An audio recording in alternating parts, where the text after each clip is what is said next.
우리의 믿음이 더욱 풍성해지는 은혜의 시간이 되기를 빕니다. 우리 한인이 운영하는 중국 음식점에 가면 아주 특별한 주문 용어가 있습니다. 뭐예요? 짜장면 더 먹고 싶으면 뭘 시키면 돼요? 곱빼기죠, 곱빼기. 중국인들이 운영하는 중국 식당에도 이런 주문이 있나요? 곱빼기 그러면 이분들이 알아들을까요? 아마 별로 없을 것 같아요. 우리 한인들이 하는 식당에 이런 것들이 있는 것 같습니다. 한 그릇에 두 사람의 몫을 담아주는 것을 곱빼기라고 합니다. 그러니까 엄밀히 말하면 영어의 뭐 스몰이나 라지하고도 좀 다른 것 같아요. 오늘 복음서에 나오는 치유의 기적 이야기가 이와 비슷합니다. 곱빼기입니다. 곱빼기. 예수께서 한 번 갔다 오시는데 몇 가지 기적이 일어났어요? 두 가지 기적이 일어났습니다. 그러니까 서양 학자들은 이것을 우리말의 곱빼기를 몰라서 이게 샌드위치 구조라고 이 비유를 설명을 합니다. 예수께서 가고 오시는 중간에 또 하나의 기적이 일어나서 두 개의 기적, 그래서 샌드위치 기적이라고 그러는데 저는 이분들이 곱빼기를 몰라서 만약 곱빼기 기적이다 이렇게 얘기할 거다 이런 생각을 해봅니다. 예수께서 한번 거듭하시는 이 과정 속에 두 개의 기적이 일어났다 하는 것이죠. 오늘 말씀을 우리가 보면 유독 많이 나오는 단어가 있는데 손이라는 단어가 많이 나옵니다. 손을 우리가 손에 대해서 잠깐 말씀을 나누고 또 복음 말씀을 나누겠습니다. 오늘 기적은 손을 매개로 해서 일어납니다. 손. 회당장 야이로가 예수님께 와서 발 앞에 엎드려 이렇게 얘기합니다. 제 딸이 다 죽게 되었습니다. 오셔서 아이에게 손을 얹어서 병을 고쳐 살려주십시오. 말씀합니다. 5장 27절을 보면 하열병을 앓던 여인이 살며시 다가와서 예수님의 옷에 무엇을 댑니까? 손을 댑니다. 손을 대죠. 예수께서 예수님의 몸에서 어떤 신령한 기운이 없어진 것을 아시고 대뜸 물으시는 게 뭐라고 물으셨어요? 누가 내 몸에 뭘 댔느냐? 손을 댔느냐? 다 손으로 이어집니다. 회당장 야이로의 딸의 집에 갔을 때 사람들이 울며 불며 뭐 다 죽었다 그럴 때 예수께서 베드로와 야고보와 요한을 데리고 그 부모를 데리고 방에 들어가서 그 소녀의 몸에 뭐를 대시고 손을 대시고 탈리다 쿰 하니까 그 딸이 일어났다 하는 것이죠. 오늘 치유의 기적은 손을 매개로 해서 일어납니다. 사실 일상생활은 물론 우리 신앙생활에 있어서 이렇게 손은 아주 굉장히 중요합니다. 자, 여러분 손을 한번 보세요. 한번 들여다보세요. 어떠세요, 여러분? 못생겼습니까? 그래도 이 손이 누구를 먹여 살렸어요? 나를 먹여 살린 손에게 우리를 먹여 살렸습니다. 손은 매우 특별한 의미를 가지고 있습니다. 손은 대부분의 일들은 다 손을 통해서 여러분이 일을 하십니다. 손이 부정적으로 사용하기도 하죠. 누구를 때리거나 누구를 비난하거나 뭐 이런 부정적인 용도로 손이 사용되기도 합니다. 그러나 손은 정말 착한 일을 착한 손입니다. 손 때문에 우리의 일상생활이 얼마나 편리한지 모릅니다. 무엇을 만들거나 무엇을 고치는데 우리 손을 잘 다루는 우리 가장 손에 대해서는 일가견이 있는 분 우리 신영택 교우님입니다. 손은 무엇을 고치거나 만지거나 하는데 아주 절대적인 일을 합니다. 손입니다. 악수처럼 친교도 이 손으로 시작이 됩니다. 인사도 바이바이 손으로 할 수 있습니다. 토닥토닥 등도 두드려주면서 격려해 줄 수 있습니다. 넘어진 자를 일으켜주는 것도 우리 손이 합니다. 내 것을 음식이나 뭐 맛있게 해서 나눠주는 것도 손이 있어야 합니다. 어머니 손처럼 약손도 될 수 있습니다. 오늘 이 독서에 나오는데 바울 사도께서 고린도 교인들에게 편지를 쓰는데 여러분들이 구제 헌금을 잘 모아 놓으십시오. 여러분들이 자원해서 한 일이니까 끝까지 잘 마감하십시다 합니다. 여러분이 힘들여 번 돈으로 하나님께 봉헌할 때도 뭐로 해요? 여러분이 손으로 합니다. 자, 다시 한번 나의 손을 한번 보십시오. 손을 이렇게 좀 오른손으로 왼손도 만져주시고 왼손으로 오른손도 한번 만져보십시오. 일생 동안 살아오면서 나의 손은 어떤 손으로 사용되었는가? 자, 여러분 한번 손을 맞잡아 보시기 바랍니다. 이렇게 손을 꼭 한번 맞잡아 보십시오. 따라하십시오. 주님, 이 손을 축복해 주십시오. 따뜻한 손, 축복의 손, 거룩한 손이 되게 해 주십시오. 자, 여러분 손을 한번 들어보세요. 손 위로. 제가 기도하겠습니다. 손을 드십시오. 주님, 주님께서 일생 살아온 이 손으로 주님을 찬양합니다. 주님, 이 손을 받아주셔서 거칠고 투박하지만 성실한 노동의 손, 은혜와 사랑을 나누는 나눔의 손, 나와 가족과 이웃을 섬기고 돌보는 사랑의 손, 주님께 부르짖는 기도의 손이 되게 하여 주십시오. 길이요 진리요 주님이신 주님을 붙잡는 거룩한 손이 되게 하여 주십시오. 주님께 영광을 돌리고 은혜와 축복을 나누는 넉넉한 축복의 손이 되기를 원합니다. 주님, 우리의 손 위에 축복하셔서 정말 정결한 손, 사랑의 손, 축복의 손이 되게 하옵소서. 손을 들어 주님을 찬양하오니 주님이여 이 손을 일생 붙잡아 주시옵소서. 예수의 이름으로 기도합니다. 아멘. 손입니다. 이게 우리의 손입니다. 주님의 여러분의 손을 일생 붙잡아 주시길 주의 이름으로 축원합니다. 자, 오늘 복음서의 키워드는 믿음입니다. 믿음. 5장 34절에 예수께서 여인아, 내 믿음이 너를 살렸다. 병이 나았으니, 완전히 나았으니, 자 이제 안심하고 가거라. 다 죽었다고 막 수근수근 하죠. 이때 예수께서 걱정하지 말고 믿기만 해라 이렇게 말씀하십니다. 예수께서는 모든 치유의 기적을 믿음에서 나오는 연구라고 합니다. 12년간이나 병을 앓던 여인도 또 예수께 나서 무릎을 꿇은 이 회당장도 다 믿음의 사람이었습니다. 다 믿음이 있었기 때문에 예수께 나와서 치유의 기적을 받았습니다. 자, 도대체 어떤 믿음이 있었기에 이 두 사람은 이런 놀라운 치유의 은총을 받았을까 하는 것이죠.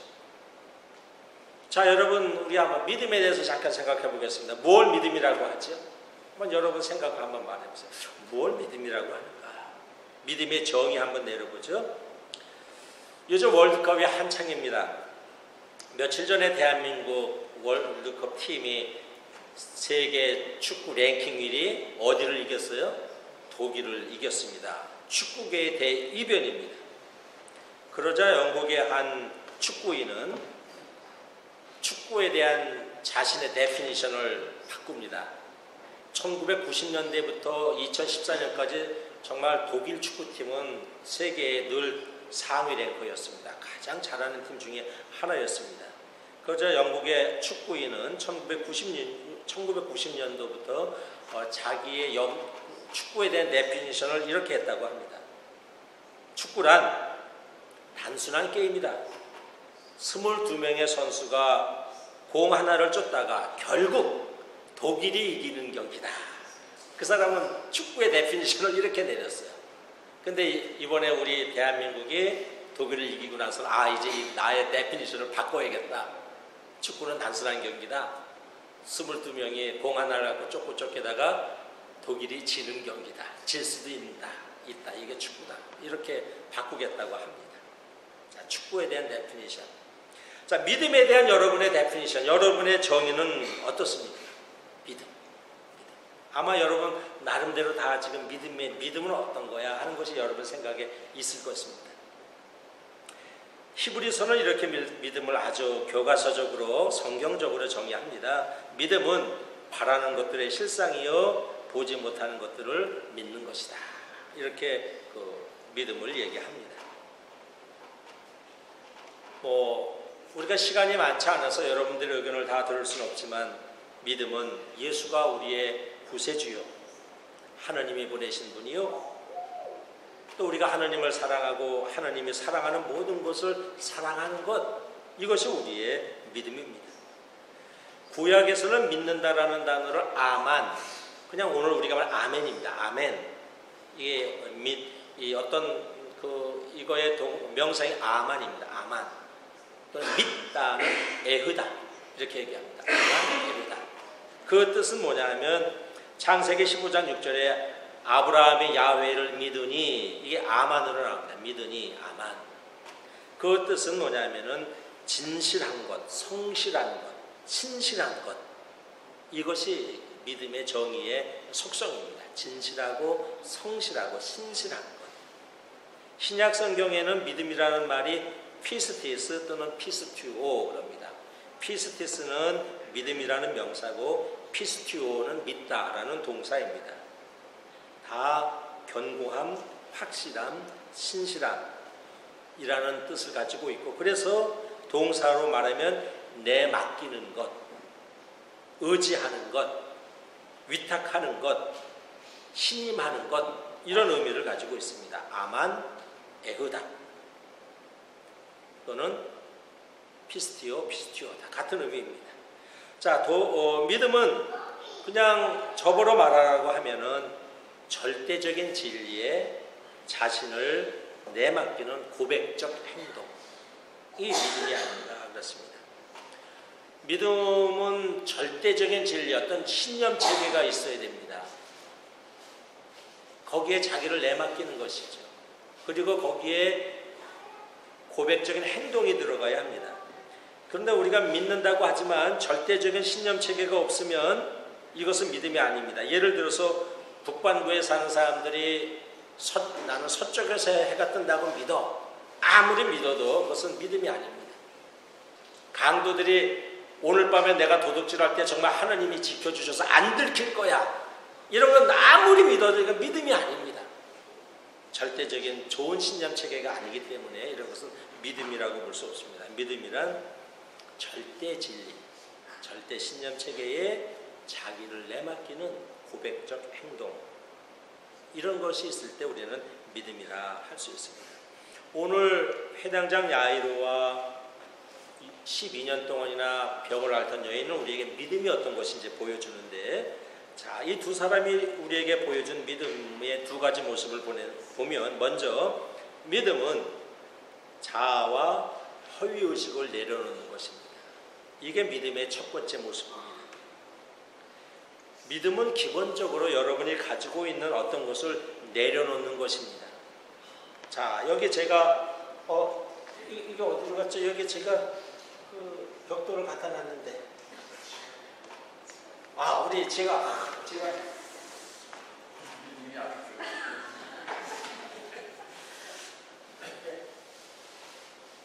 이거 제가 일부러 갖다 놓은 건데 제가 말을 안 했습니다. 우리 목사들한테 말을 안 했습니다.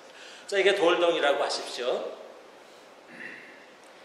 유명한 조각가가 이것을 가지고 로댕에 생각하는 로댕도 만들 수 있을 것이고, 거북이도 만들 수 있을 것이고, 코끼리도 만들 수 있을 것입니다. 이 속에 만 가지상 무한한 것이 이 속에 이미 들어가 있어요. 아마 이 돌덩이를 주고 여러분한테 이걸 조각해서는 뭘 만들려고 하면 여러분 여러 가지를 만들 것이에요. 박베르니까는 뭘 만드시겠어요? 여러 가지를 만드실 겁니다. 그런데 자, 이것으로, 이 돌덩어리로 무엇을 만들려면 제일 먼저 해야 할 것이 뭐예요? 필요 없는 부분을 뭐 해야 됩니까? 깎아내야 됩니다. 깨트려내야 됩니다. 그래야 이 속에서 로댕에 생각하는 사람도 나오고, 멋진 코끼리도 나오고, 거북이도 나올 수 있습니다. 깨트려내야 됩니다. 비워내야 됩니다. 믿음도 마찬가지입니다. 우리의 좋은 믿음이라는 것은 나의 마음 안에서, 나의 삶 속에서 필요 없는 부분, 이것을 내려놓는 것, 비워내는 것, 깎아내는 것, 이런 것이 이제 믿음이죠.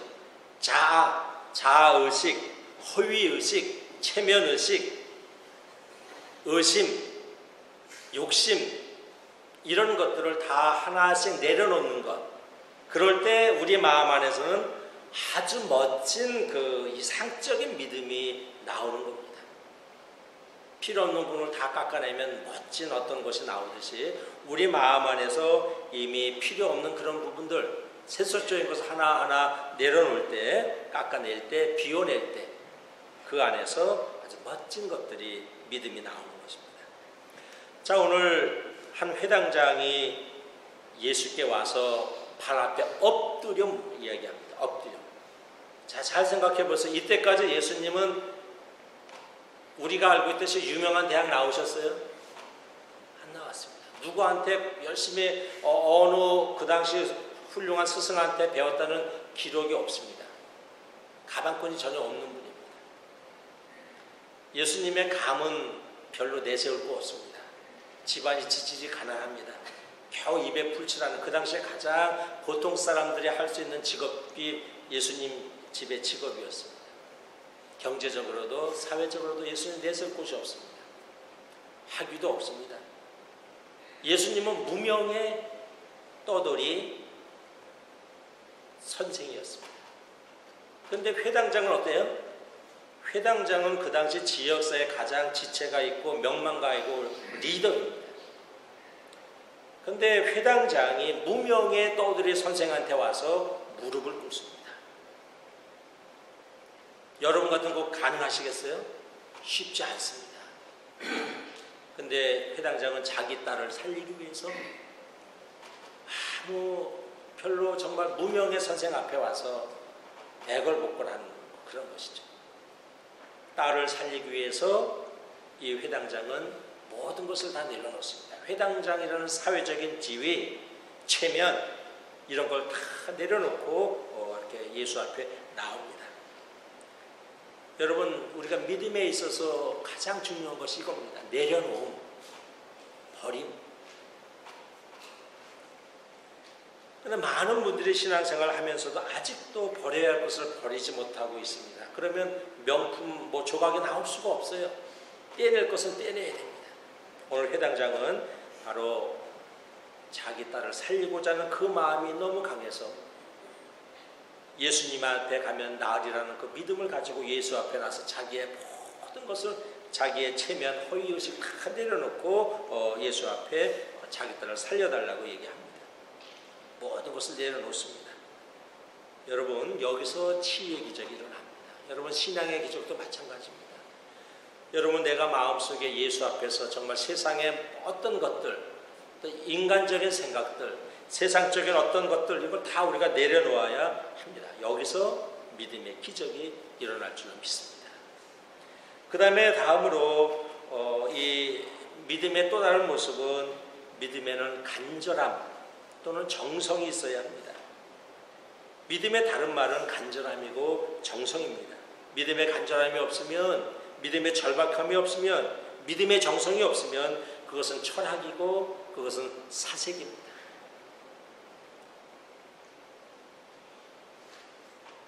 간절함의 다른 말은 정성, 진심, 간구, 간청 이런 것들이 있는 것이죠. 이것이 믿음과 철학과의 차이가 나오는 겁니다. 그래서 부스럭이라도 달라는 그 여인을 보시고 예수님이 기적을 베풀어 주시지 않습니까? 이것이 이제 그 간절함, 정성 이런 것이 있는 것이죠. 주님 안에서 여러분 구하는 것이 있습니까? 오늘 여인처럼 12년 동안 포기하지 않은 여인처럼 딸이 죽었다고 해도 주님이 살려주실 것이라는 이것을 놓지 않은 이 회당장처럼 우리 마음에는 주님을 향한 간절함이 있어야 됩니다. 간절함.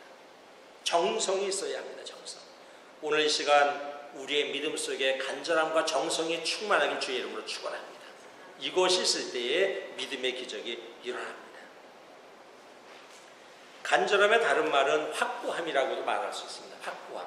여러분의 믿음 안에는 확고함이 있어야 됩니다. 확고함. 여러분의 사고와 생각은 유연해야 합니다. 그러나 여러분의 믿음만은 확고해야 될 줄로 믿습니다. 여러분 유연하게 생각하십시오. 그러나 여러분의 믿음만은 확고해야 합니다. 오늘 두 사람이 우리에게 확고한 믿음, 정성이 있는 믿음, 간절함이 있는 믿음을 가지고 왔습니다. 믿음은 확고해야 합니다. 왜냐하면 믿음은 나를 믿는 게 아니기 때문에 그렇습니다. 믿음은 하늘을 믿는 것이고, 믿음은 하나님의 사랑을 믿는 것이고, 하나님의 능치 못하심을 믿는 것이고, 하나님의 전능하심을 믿는 것입니다. 그러니 믿음은 확고할 수밖에 없습니다. 만약에 여러분의 경험과 여러분의 지식과 여러분의 그 어떤 것을 믿는 것이라면 확고하지 않을 수도 있지만, 그러나 믿음은 나를 믿는 것이 아니고, 내 기도를 믿는 것이 아니고, 내 경험을 믿는 것이 아니고 하늘을 믿는 것입니다. 하느님의 사랑을 믿는 것이고, 하느님의 성실하심을 믿는 것이고, 하느님의 참되심을 믿는 것이니 확고하지 않을 수가 없습니다. 확고한 믿음의 소유자가 되기를 간절히 바랍니다. 이게 우리 믿음 안에 이거 있어야 합니다.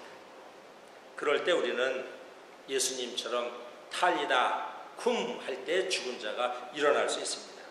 탈리다는 소녀여 하고 이렇게 2인칭입니다. 소녀야 앞에 두시고 소녀야 탈리다. 쿰은 뭐예요? 여러분 그냥 말 어감에서도 알 수 있겠죠. 명사겠어요? 동사겠어요? 쿰. 동사입니다. 쿰. 일어나라. 너 일어나라. 그런 겁니다. 탈리다. 소녀여. 쿰. 일어나라. 근데 제가 아무리 탈리다. 쿰. 해도 이게 잘 되지 않아요. 저는 예수님처럼 정말 간절한 이 뜨거움을 가지고 할 때 이런 일이 일어납니다. 우리도 오늘 예수께서 오늘 우리에게 이런 모습을 보여주십니다. 그럼 어떨 때 우리 모두가 정말 확고한 믿음을 가지고 예수님 앞에 나갈 때 탈리다 쿰 하는 역사가 일어나는 겁니다. 바로 저와 여러분의 믿음은 이런 믿음이어야 합니다. 있으나마나한 믿음 아니요. 믿음은 나에게 기쁨을 가져다 주고, 나에게 능력을 가져다 주고, 삶의 의미를 가져다 주고, 나에게 은혜를 주는 믿음이어야 합니다. 믿음은 나를 변화시키고, 나에게 위안을 주고, 용기를 주고, 나에게 희망을 주는 믿음이어야 합니다. 사실 오늘을 사는 우리에게 가장 필요한 것이 있다면 저는 믿음이라고 봅니다. 여러분 우리 주변을 보십시오. 자주 우리 주변에 어이없는 상황들이 많이 일어나고 있습니다. 마음의 갈등으로 참혹한 일들이 벌어지는 일들이 많이 있습니다. 서로 싸우고 갈라지고 분열하는 일들이 많이 있습니다. 오늘 봉독한 지혜서에서는 이 세상에 죽음의 기운이 가득하다고 말씀합니다. 요즘 각종 사고와 사건, 테러와 폭력적 현실을 보면 얼마나 죽음의 기운이 우리 주변에 난무한지 알 수 있습니다. 우리의 삶은 믿음을 필요로 합니다. 하나님의 사랑하심에 대한 믿음, 하나님의 신실하심에 대한 믿음, 하나님의 참되심에 대한 믿음, 우리 주님 안에 생명이 있다는 이런 주님이 그리 생명에 대한 믿음, 이런 믿음이 없다면 오늘날 우리는 이 세상을 정말 담대하게 살기가 쉽지 않습니다. 사랑하는 여러분, 그러므로 오늘 우리는 이 회당장 야이로와 이 여인의 이러한 믿음을 통해서 정말 우리 안에 확고하고 우리 안에 정성이 가득한 우리 안에 모든 것을 다 내려놓고 철저하게 자기를 내어 맡기는 그런 믿음이 있어야 할 줄로 믿습니다. 말씀을 마칩니다. 오늘 주님께서 오늘 모든 기적은 손을 매개로 일어났습니다. 다시 한번 우리의 주님이 저와 여러분의 손을 축복해 주셔서 앞으로 우리가 살아가는 동안 우리의 손이 정말 사랑의 손, 나눔의 손, 축복의 손이 되기를 원합니다. 오늘 간절히 주님을 붙잡은 이 여인처럼 일생 우리 주님을 꼭 붙잡는 그러한 거룩한 손이 되기를 원합니다. 간절한 믿음으로 나온 우리 회당장이나 여인처럼 우리의 삶 속에서 늘 허위의식을 내려놓고 불신앙을 내려놓고 의심을 내려놓고 욕심을 내려놓고 몸과 정성을 다해서 확고하게 주님을 붙잡는 여러분의 믿음의 손이 되기를, 그래서 여러분이 가는 모든 곳곳에 아무개야 내 믿음이 너를 살렸다 하는 믿음의 기적이 일어나는 여러분이 되길 주의 이름으로 축원합니다. 성부와 성자와 성령의 이름으로 말씀드렸습니다.